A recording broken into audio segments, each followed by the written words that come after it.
The topic for this today is something called the central limit theorem, perhaps the most important theorem in all of statistics. There's various facets we're going to look at, and the first one we're going to look at is the central limit theorem for means.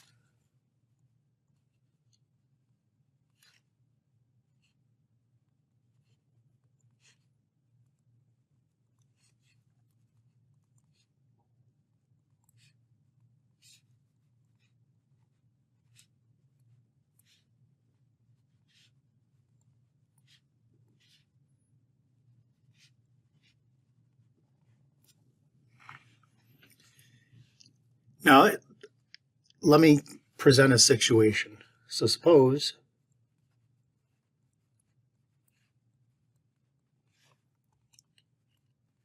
you survey people after they've seen a movie.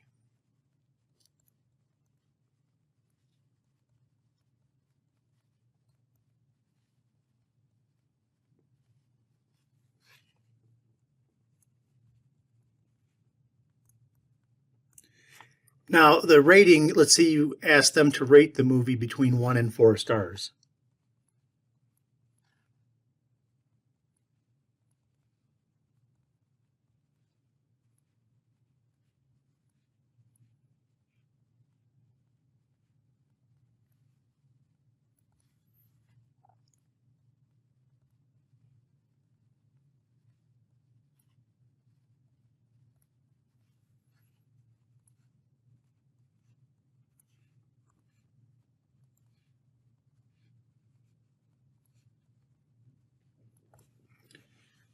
So we're going to get a bunch of cards back, or maybe you do it on the phone or whatever, a bunch of numbers back, because what we're going to do is we're going to consider various samples.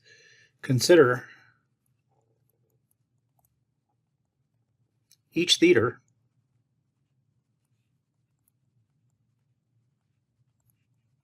as a sample.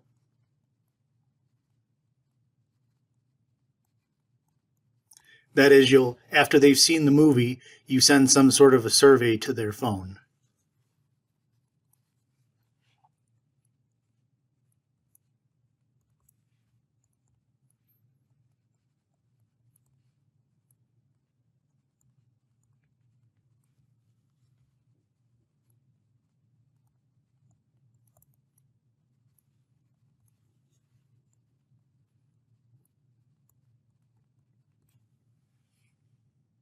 So what we'll do is, let's say S sub 1 is sample 1.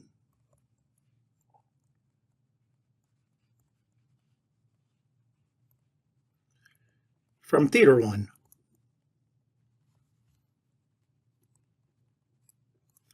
Let's suppose then we have S2 is, when I do that, it means I'm copying the word above it, sample 2 from theater 2. S3 is sample 3 from theater 3. All the way down, let's suppose you went through the effort of contacting 100 different theaters. So we'd stop at S100, which is sample 100 from theater 100. So what we have here are a bunch of samples.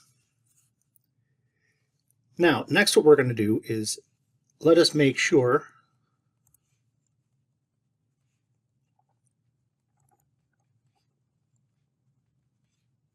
each sample is the same size.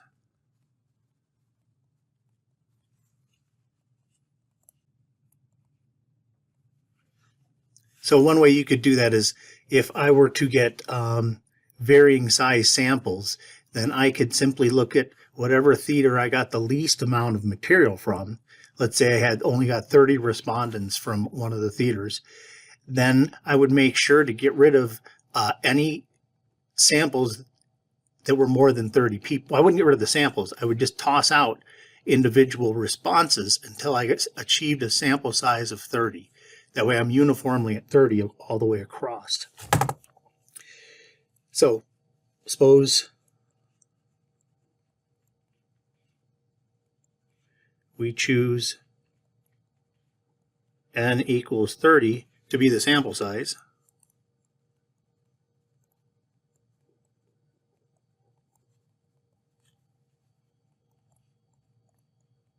For each sample. Well, let's say every sample.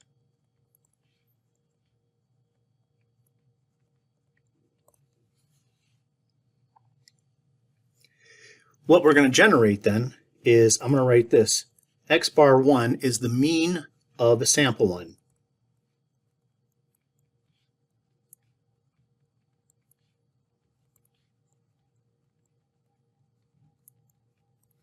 And I'll do just like I did before. X2 will be the mean of sample 2 all the way down until we get to X bar 100.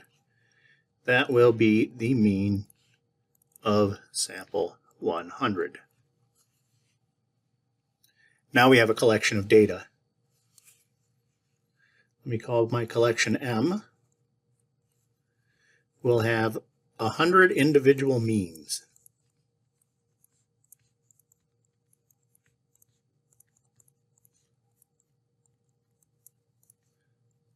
This I'm going to treat like that's my data.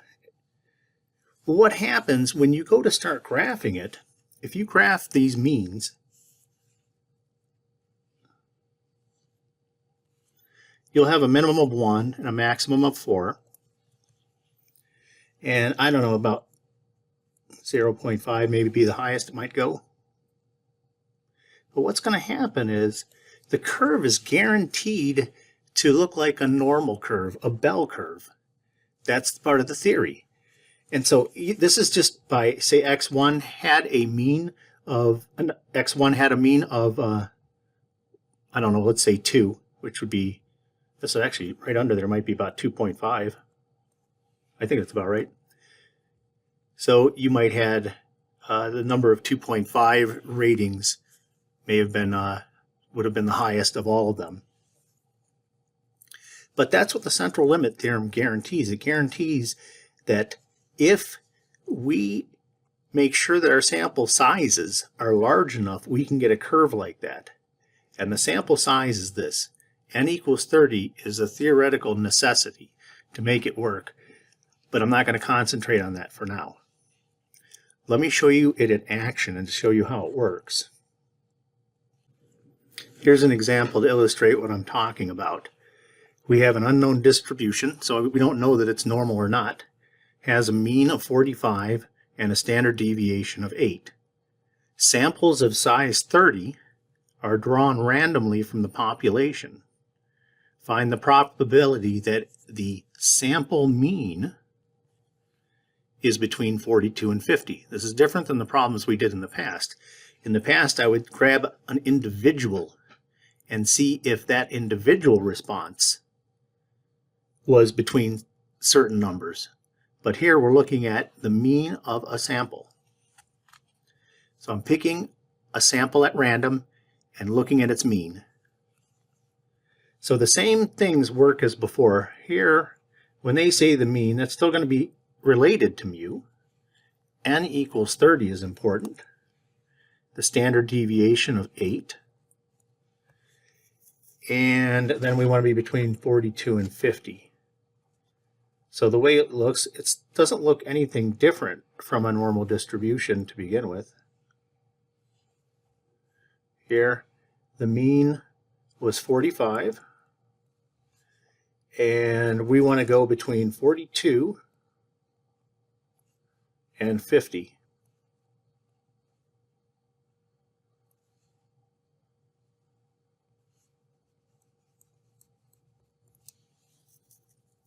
Now, what's going to be different here is that the z-score is different. The way we calculate it is different because we're not doing the same thing that we did before. So with that in mind, to remind us that we're doing something different, they attach little subscripts to mu and sigma. So mu of x is going to equal 45, and sigma sub x will equal 8. So let's get our z-scores. I'll start over here. Pay attention to this formula. It is different than it was before. X minus mu of x. So far it looks similar. Then we have sigma of x, but then divided by the square root of n. N, remember, is the sample size. So our x value there is 42. Mu is 45. And then we have sigma sub x, that's 8, divided by the square root of 30. Now there's a variety of ways of doing this. On your calculator, if you want to do it all in one shot, then you probably need to do this.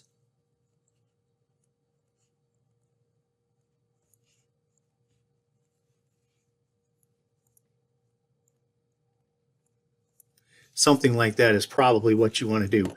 I don't know if my calculator has the ability. Let's take a look and see what this thing has, and if I can provide you any insight with it. Move this out of the way. So I usually just do 42 minus 45 first.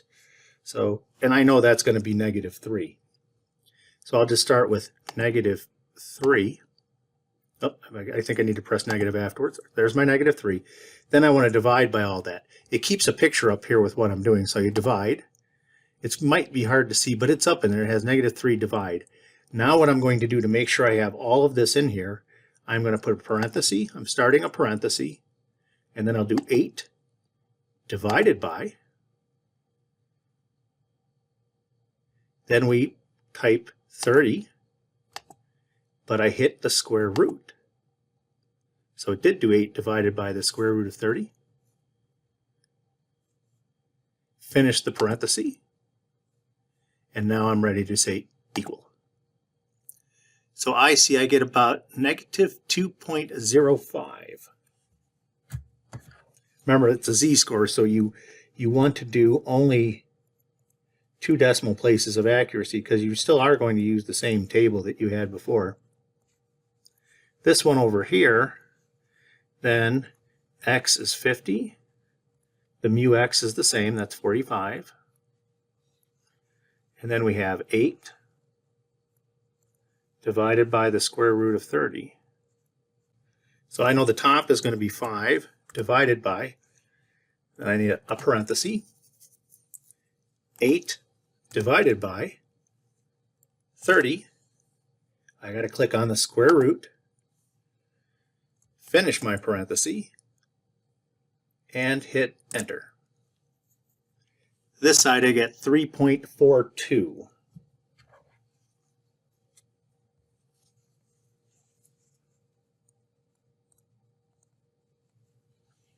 And now this is what I'm going to approach the standard normal distribution with.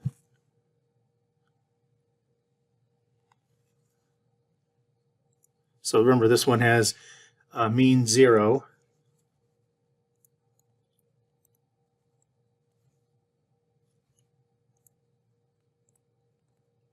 Now keep in mind too, when I drew this picture up here, these gaps look big.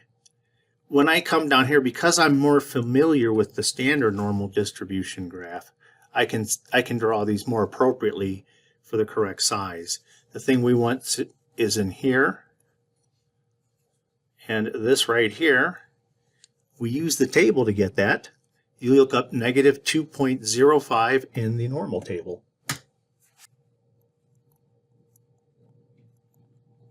That's what I got for that side. Over here, you can get this value by looking up negative 3.42 in the table.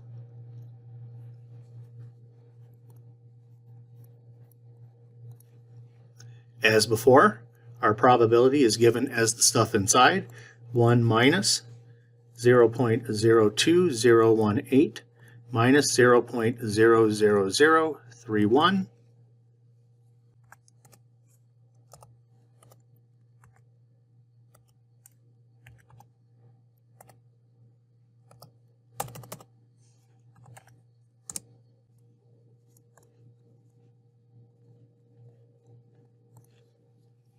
And that finishes off the problem.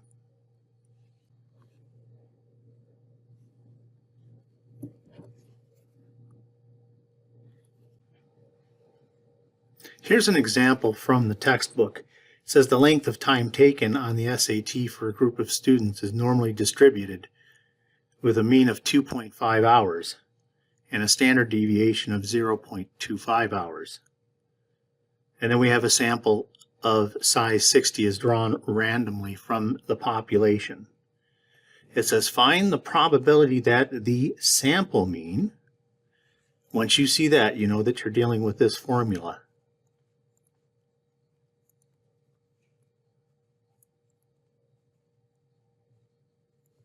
Like so. While we're here, we might as well get all that information. Right here, that thing there is the mu sub x. That's our mean. There's my sigma sub x. And n equals 60. We'll need all those three for our formula. This problem, though, there was an issue with the problem. I think that the authors may not have meant to put the numbers they did.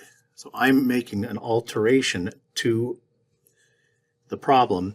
I'm going to get rid of 2 hours and 3 hours, and I want to do 2.45 hours and 2.6 hours. That's what so I'm recreating the problem. I'm not really recreating, but editing it because I want it to be better than the one that was presented in the book. So as usual, make your graph.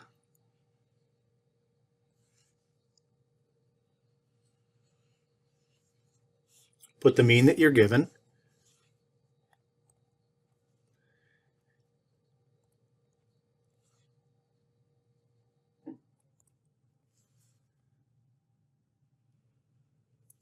I think where I put the 2.6 is not such a good idea. Let me move it over a little bit. I just want it to be easy to see.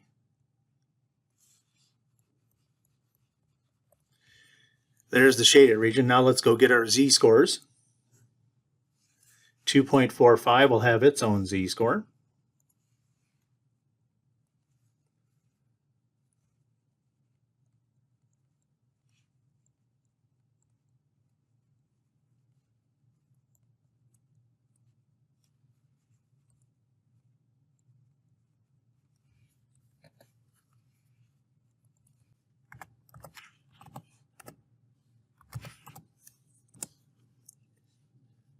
Now don't forget to put parentheses around that extraordinary denominator.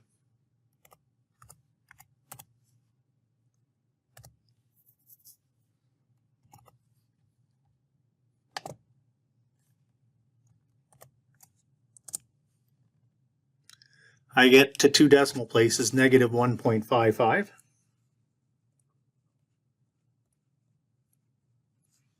And then this one over here,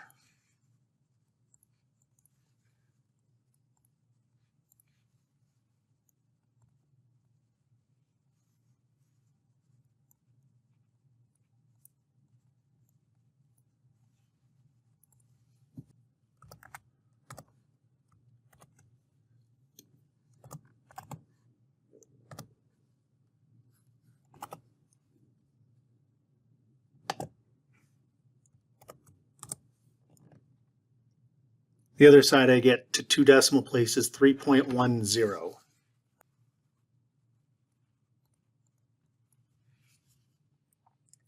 And now normal z-table lookup.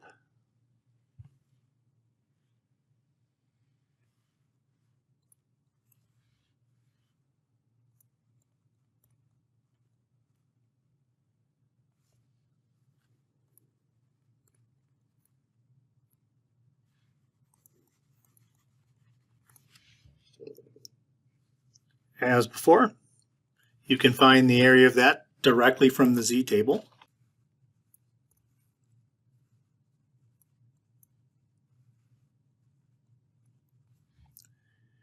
And for this side, look up negative 3.1 from the table.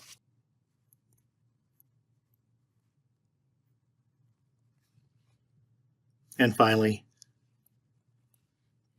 get the area in between.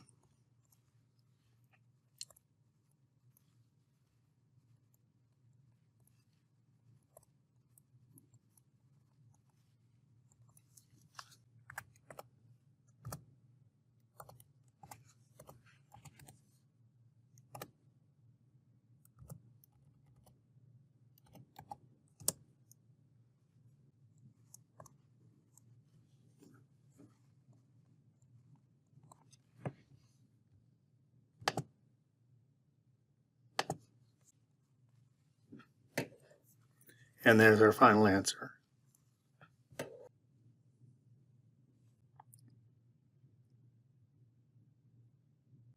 So we want to find the probability that the sample will have an average greater than 6.01 ounces.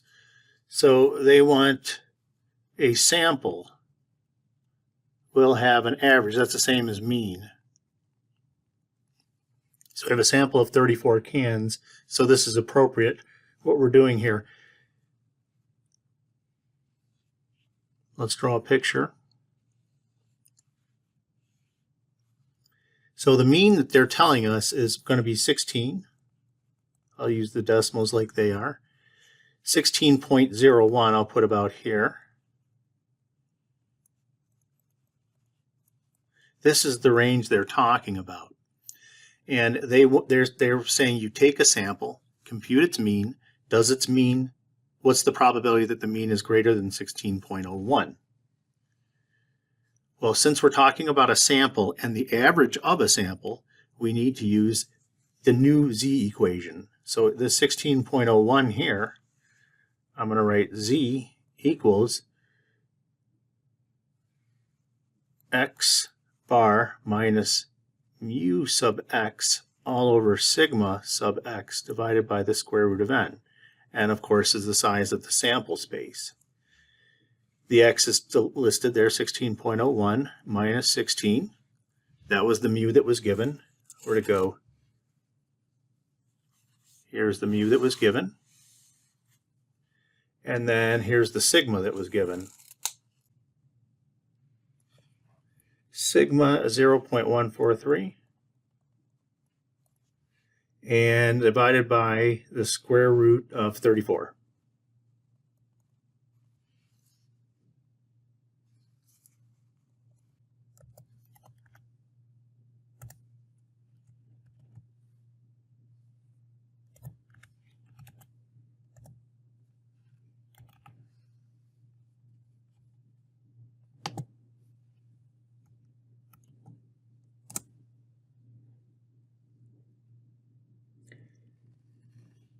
To 5 decimal places, I get 40775.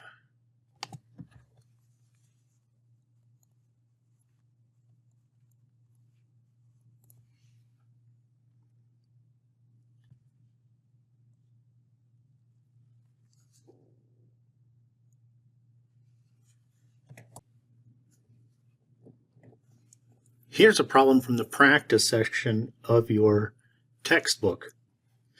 We have a person, Uni is a personnel manager in a large corporation. Each month she must review 16 of the employees. From past experience, she has found that the reviews take her approximately 4 hours each to do, with a population standard deviation of 1.2 hours. So x is going to be the random variable representing the time it takes her to complete a review. Assume x is normally distributed. Let x bar be the random variable representing the mean time to complete the 16 reviews. So x bar is the mean of the sample. So in number 4 it says find the probability that the mean of a month's reviews will take Uni from 3.5 to 4.25 hours. So when we're talking about the means, this is the z that we're going to want to use.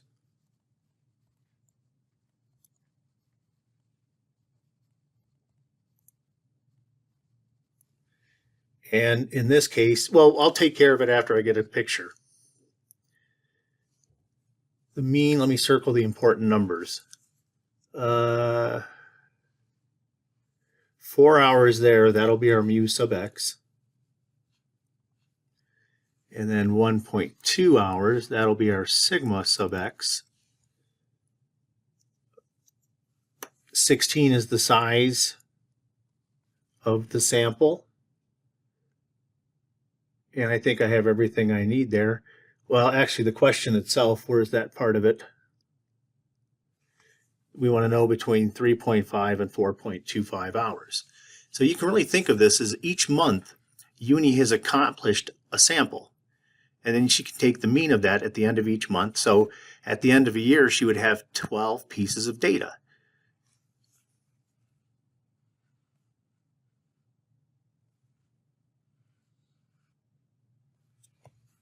So a picture of this, 4 hours is the mean, 1.2 hours is the standard deviation.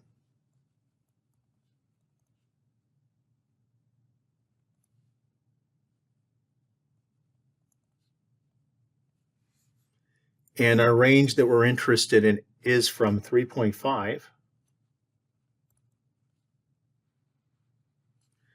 to 4.25.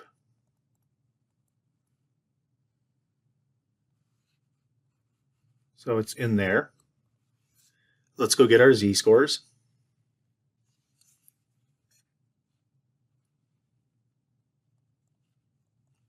So the x value here is 3.5. The mu value is, let me put this in so I'll have it as reference, is 4.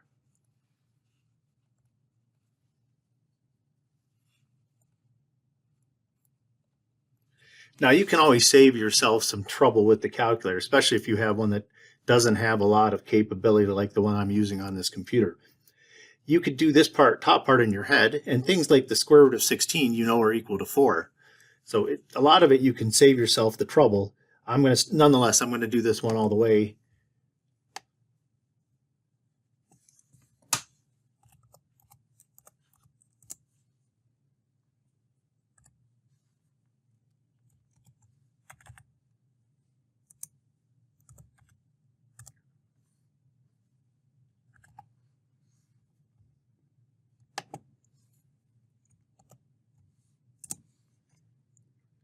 To 2 decimal places, I have negative 1.67.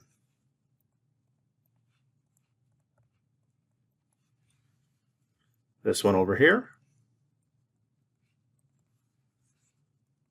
4.25 minus 4 divided by 1.2 divided by the square root of 16.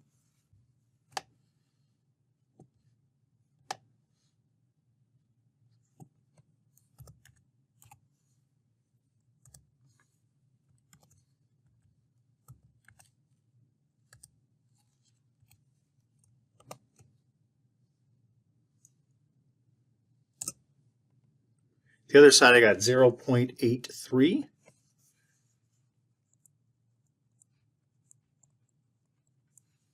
So we of course get a new graph with my z values on it. Negative 1.67, 0.83.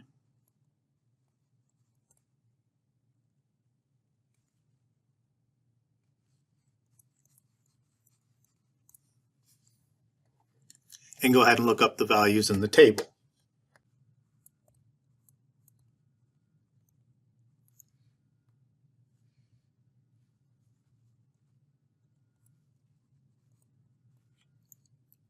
Remember for the 0.83 to look up negative 0.83.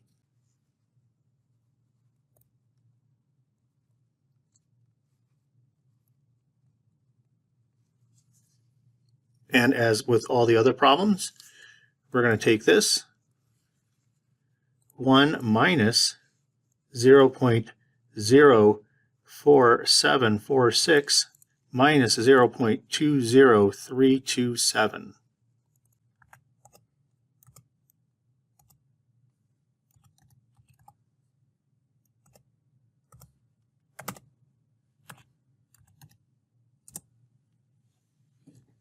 This time, just to have a different kind of an answer and to show you what is acceptable, I'm going to put that as a percent. So I have 74.927%.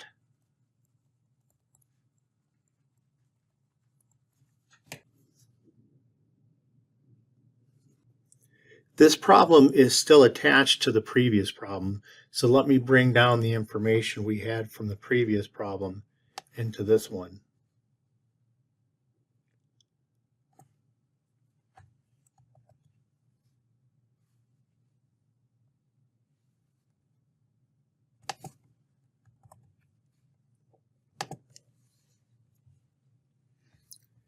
This question's a little bit different. They want to know the 95th percentile for the mean time to complete 1 month's review. So this is the new formula because it's the mean time. And let's draw a picture of what this situation is. Slightly different than the previous problems, because now I am not going to know whatever this cutoff score is, but I know in here will be 95% of the data. The center was 4. So I would like, not that side, this side over here, to be shaded.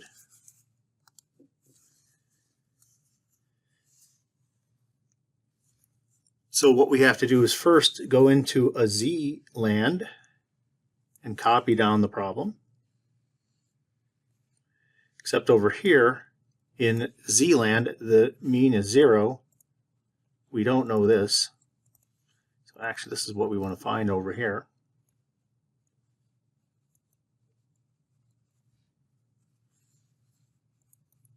So we use the table. As I'm viewing the table here, try somewhere in the table to look for as close as you can get to 0.950. Let me scroll through until I can find it in here. I see it right here. It's in between these two numbers here.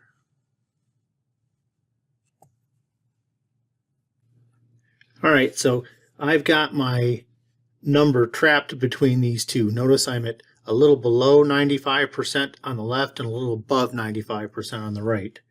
So I'll come over here. Where are my two options? 1.64 and 1.65. So 1.64, 1.65. You can use either, but I will always use the average of those two. There's my average for those two numbers. And so Z then, I now know its value.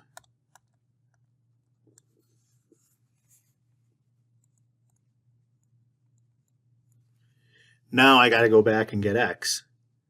So you'll recall, in this world, Z equals X minus, I should be careful here. This is an X bar minus mu of X divided by sigma of X divided by the square root of N.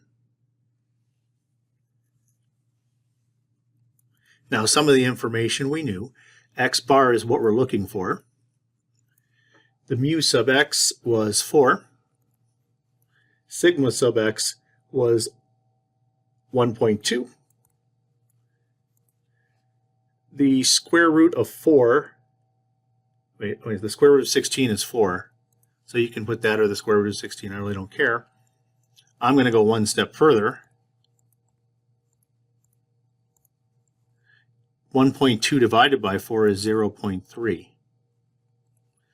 So at this stage, what I'm going to do is put Z over 1 and do cross multiplication.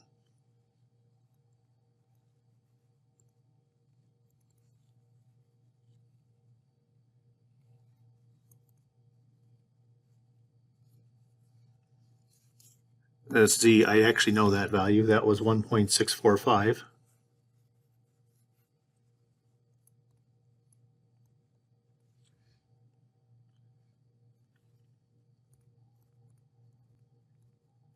Let me go ahead and get that multiplication.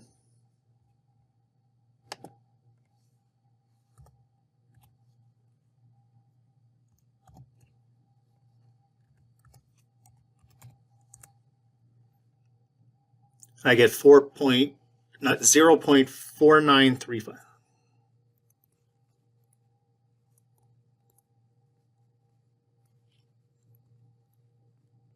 And then to finish it off, I'll add 4 to both sides.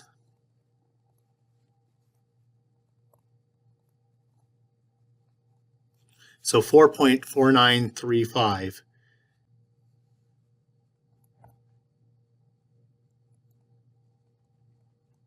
And if they require units, make sure you put them in there.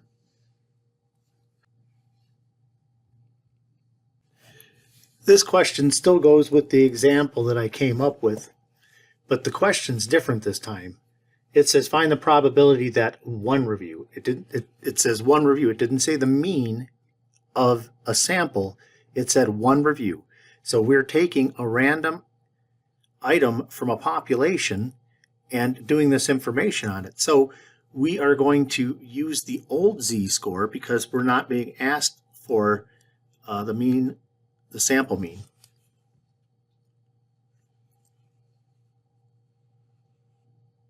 So with that said,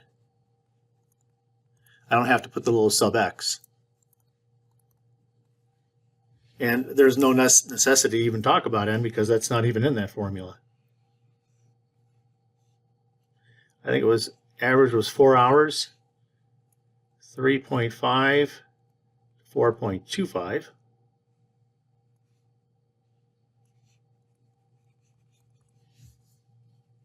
I'll get the z-scores for each of these.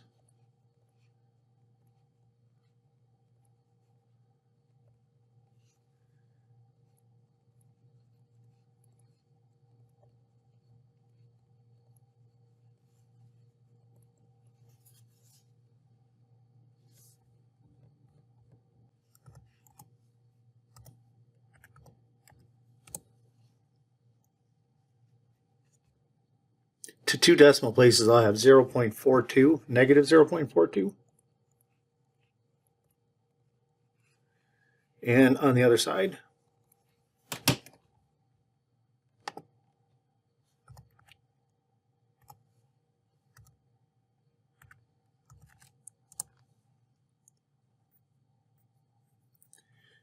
$0.21.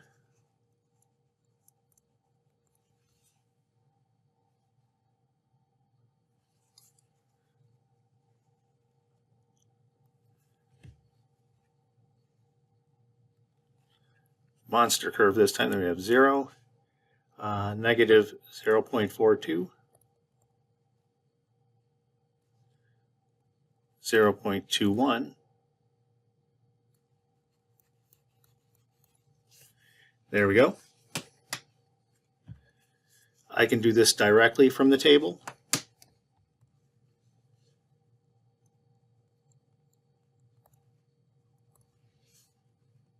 I get 0.33724 for that side. Over here, don't forget to look up negative 0.21.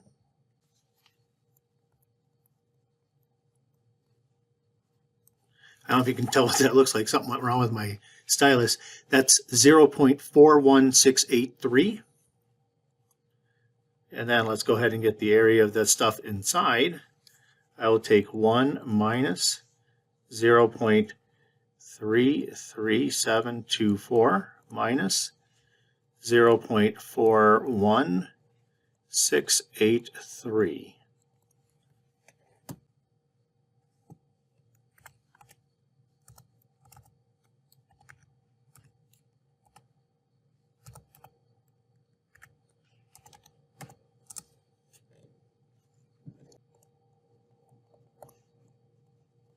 I'll put it as a percentage.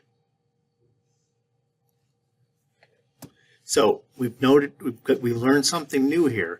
If you're taking sample means and doing analysis on sample means, then we have a new formula for you. If we're testing an individual item from the population, that's a different story. Then we'll use the old formula for that.